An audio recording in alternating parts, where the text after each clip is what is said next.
Hi, Angelo for Trailer Boat Magazine.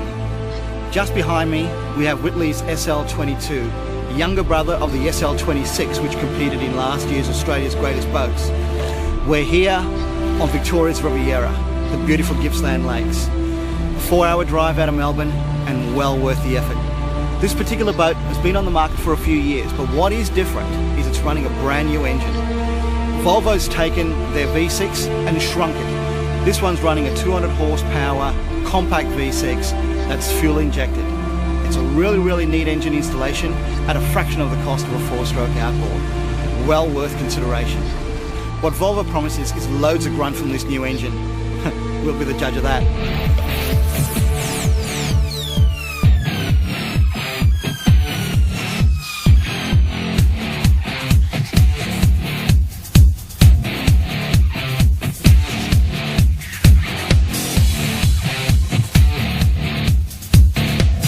Under the hood is what makes this package really work. Now it looks like a normal stern drive, but let me tell you, it's not. This V6 from Volvo is their new entry-level petrol engine. 200 horsepower and loads of low-down torque, as I mentioned before. Quite pleasingly though, it didn't run out of guts in mid-range and top end. We took it out offshore, ran into a bit of swell, the power's on demand. Internally, you've still got almost the same amount of room as you would if you had the outboard fitted. The main difference is it's about a third of the price of a comparable 4-stroke outboard.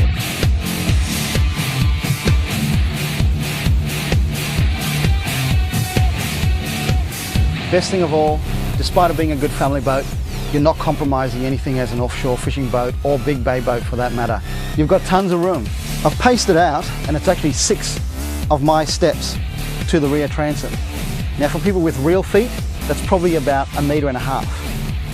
Speaking of the rearward facing seats, they're actually quite a good idea. On some of the earlier Whittleys, I did find that the space between the helm seat and the forward bulkhead was a little tight. What they have done is actually utilize that moulding to create a huge amount of storage. Just look at that. Now normally in a boat, if we have one problem, there's never enough room for all the crap we keep accumulating.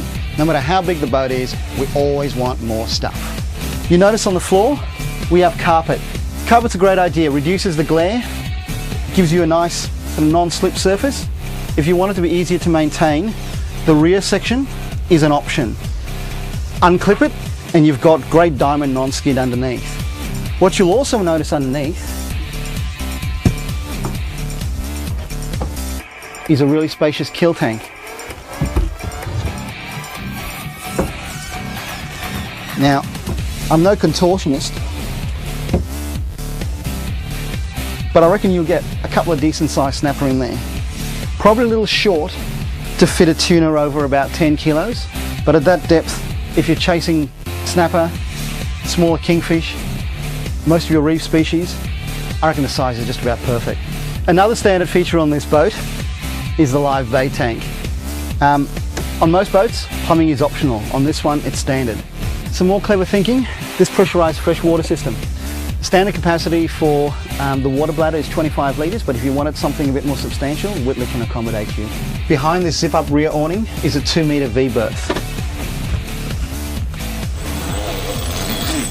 You'll notice the velour headlining, smart upholstery, all in all, a great family package.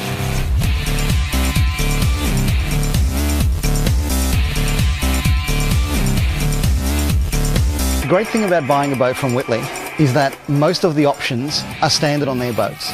For an example, stainless steel rocket launcher, standard. Bimini, standard. Front and side clears, standard. Windscreen grab rail, standard. Trim tabs, standard.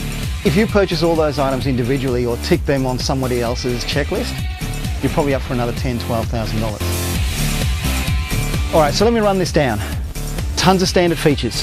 A 6.5 metre plus boat, a 200 horsepower stern drive. Enough room to accommodate your family, enough room to take your mates fishing. Storage everywhere. Really good fit and finish, and an options list that's only about this big. For 70 grand on a McKay trailer with breakaway brakes, it's got to be on your shortlist. I reckon it's an absolute bargain.